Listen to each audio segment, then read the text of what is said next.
મોટો અન્યાય અત્યાચાર થાય છે આપણે જોઈએ છીએ। આજે જગતના બાપની હાલત શું છે? દિવસે ને દિવસે આપણો ખેડૂત દેવાદાર બનતો જાય।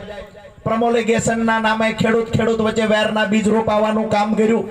ક્યાંક ને ક્યાંક અનિયમિત વરસાદ પડ્યો, કુદરતી આફત આવી, ખેડૂતોને વળતર ચૂકવવાની વાત થાય ત્યારે સરકાર મોઢું ફેરવી જાય છે। મારી વાત સાચી હા કે ના?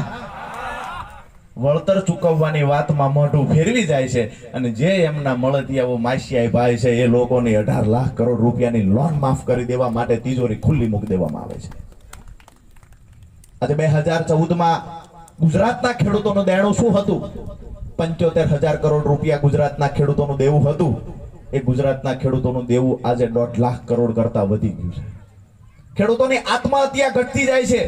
અને રાત દિવસ પરસેવો પાડીએ, મહેનત કરીએ। આ બહેનો જ્યારે મોટી સંખ્યામાં બેઠા છે, વહેલા 5 વાગે ઉઠીને રાતના 10 વાગ્યા સુધી પોતાનું કામ કરે જાય, છતાંય આપણા ઘરે નાનો એવો પ્રસંગ આવે અને જ્યારે આપણે પોતાનું એક ખેતર વેચવા જવું પડે, ગીરીભાઈ મૂકવા જવું પડે, કે બહારથી વ્યાજે પૈસા લેવા પડે, તો આનાથી દુર્ભાગ્યની વાત ખેડૂતો માટે બીજી કોઈ ના હોઈ શકે।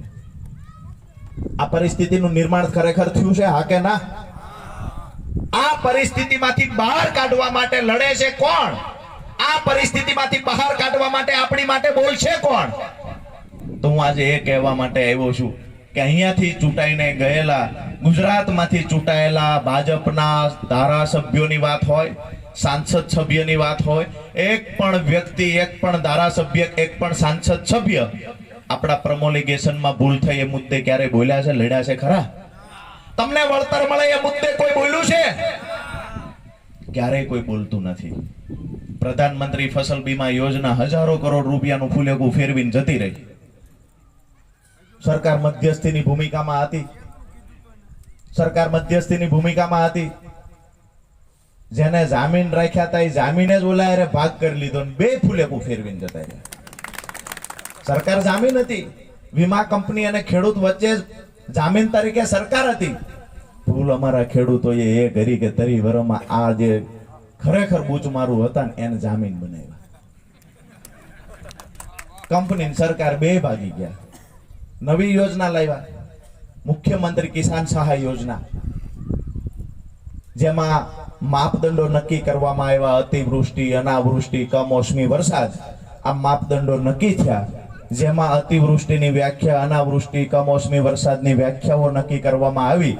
આ વિષય પર વધારે ડીપમાં નથી જવું, પણ આજે અહીંયાથી ગાજણવાવથી એક ચેલેન્જ કરીએ છીએ। જો ભાજપના ધારાસભ્ય, સાંસદ સભ્યમાં થોડી પણ શરમ હોય તો મુખ્યમંત્રી કિસાન સહાય યોજના અંતર્ગત 4 અઠવાડિયા કરતા વધારે સમય, ચોમાસાની શરૂઆત થયા પછી ઓગસ્ટ મહિનાના અંત સુધીમાં સતત 4 અઠવાડિયા કરતા વધારે સમય જે તાલુકામાં વરસાદ ન પડ્યો હોય એ તાલુકાને પ્રતિ હેક્ટર 20,000 રૂપિયા 4 હેક્ટરની મર્યાદામાં, અને જો 60% વધારે નુકસાન હોય તો પ્રતિ હેક્ટર 25,000 રૂપિયા 4 હેક્ટરની મર્યાદા મળવા પાત્ર છે। આ સરકારનો મેન્યુઅલ છે। ચેલેન્જ એ કરીએ છીએ કે અમારા ધાંગધ્રા તાલુકાનો આ વ્યાખ્યા મુજબ સમાવેશ થાય છે। ધારાસભ્યમાં તાકાત હોય એક પત્ર લખીને રજૂઆત કરીને બતાવે, સાંસદ સભ્યમાં તાકાત હોય તો પત્ર લખીને બતાવે। અમે કહીએ છીએ કે સરકારની વેબસાઇટ પરના આંકડા જોઈ લે। વેબસાઇટના આંકડામાં 35 દિવસ સુધી વરસાદ ધાંગધ્રાના ગામડાઓમાં નથી પડ્યો। સતત 35 દિવસ સુધી વરસાદ નથી પડ્યો તો અમને ખરેખર વળતર મળવા પાત્ર હતું, તેમ છતાંય વળતર ચૂકવવામાં આવતું નથી। ક્યાંક ને ક્યાંક ખેડૂતોનો અવાજ દબાવવાના પ્રયત્નો વારંવાર થયા। જ્યારે પણ કોઈ આંદોલનના રસ્તે ગયા છે તો એને પણ દબાવવા, કચડવાના પ્રયત્નો થયા છે। અને ગુજરાતની અંદર હંમેશા ડરની એક રાજનીતિ ઊભી કરવામાં આવી। ક્યાંક ને ક્યાંક કોઈ બહાર નીકળે છે તો ધમકી આપવામાં આવે, પીજીવીસીએલ આવશે, કેસ કરશે। અહીંયા પીજીવીસીએલ નો ત્રાસ છે ને સારામાં સારો।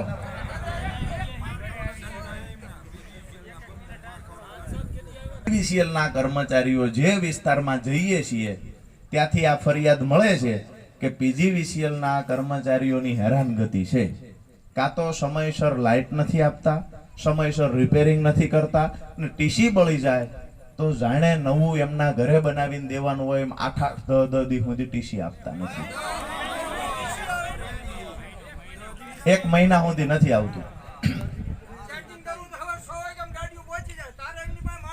આજે એક માત્ર સભા કરીને જતા રહીશું એવું નથી.